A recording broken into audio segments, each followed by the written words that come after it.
जय श्री श्याम दोस्तों। स्वागत है आपके अपने चैनल खाटू श्याम की लीला में। आज हम आपको सुनाने जा रहे हैं एक ऐसी भावपूर्ण कहानी जो आपको बाबा श्याम की कृपा और उनकी भक्ति पर विश्वास करने के लिए मजबूर कर देगी। दोस्तों, जब इंसान हर तरफ से हार जाता है और उसे कोई रास्ता दिखाई नहीं देता, तब उसे अपने हारे के सहारे बाबा श्याम की याद आती है। आज की कहानी सुरेश नाम के एक गरीब मजदूर की है, जिसके पास कभी अपने परिवार पर पेट भरने तक के पैसे नहीं होते थे। लेकिन बाबा श्याम पर विश्वास और अपनी मेहनत ने धीरे धीरे उसकी ज़िंदगी बदल दी। झारखंड के एक छोटे से गांव में सुरेश अपनी पत्नी और 2 बेटियों के साथ रहता था। उसके पास थोड़ी सी ज़मीन थी, लेकिन उससे पूरे साल का घर चलाना मुश्किल था। बच्चों की पढ़ाई और घर के खर्चों की चिंता हमेशा बनी रहती थी। आखिरकार मजदूरी में सुरेश मजदूरी करने दिल्ली चला गया। सुबह से शाम तक ईंट और सीमेंट ढोता, लेकिन कमाई इतनी कम थी कि मुश्किल से अपना घर गुजार पाता। एक दिन उसके दोस्त ने उसे बाबा श्याम की तस्वीर दिखाते हुए कहा, भाई, बाबा श्याम हारे का सहारा है, एक बार सच्चे मन से इन्हें पुकार कर देख। सुरेश ने बाबा की तस्वीर के सामने हाथ जोड़कर कहा, हे बाबा, मेरे परिवार पर दया करो। मेरे पास आपके दरबार तक आने के लिए भी पैसे नहीं हैं, लेकिन मेरा विश्वास आपके साथ है। कुछ दिनों बाद एकादशी आई। सुरेश ने जैसे तैसे पैसे बचाए और बाबा श्याम के दर्शन करने खाटू पहुंच गए। जब उसने बाबा के दर्शन किए तो उसकी आंखों से आंसू बहने लगे।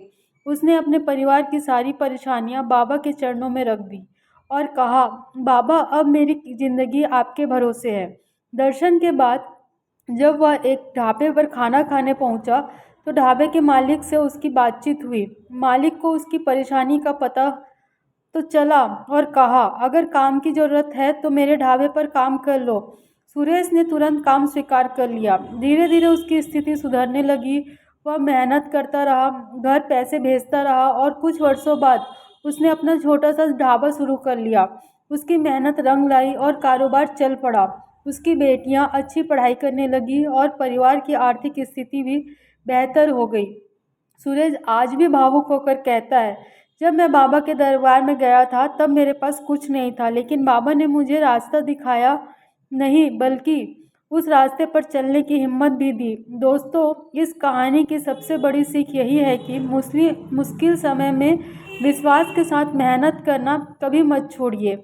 बाबा श्याम पर भरोसा रखिए, लेकिन अपने कर्मों से पीछे मत हटिए, क्योंकि कई बार भगवान हमारी ज़िंदगी में चमत्कार किसी जादू की तरह नहीं, बल्कि एक नए अवसर के रूप में भेजते हैं। अगर आज आप भी किसी परेशानी से गुजर रहे हैं, आर्थिक संकट में हैं या ज़िंदगी में कोई रास्ता दिखाई नहीं दे रहा, तो बाबा श्याम के सामने सच्चे मन से अपनी प्रार्थना रखिए और साथ ही अपनी मेहनत जारी रखिए। कमेंट में श्रद्धा से लिखिए, बाबा, मेरे जीवन में चमत्कार करो। अगर आपको यह कहानी अच्छी लगी हो तो वीडियो को लाइक और शेयर ज़रूर करें और श्याम लीला चैनल को सब्सक्राइब कर लें। बाबा श्याम आपके जीवन में सुख, शांति और नई उम्मीद लेकर आए। हारे के सहारे की जय, लखदाता दार की जय। जय श्री श्याम।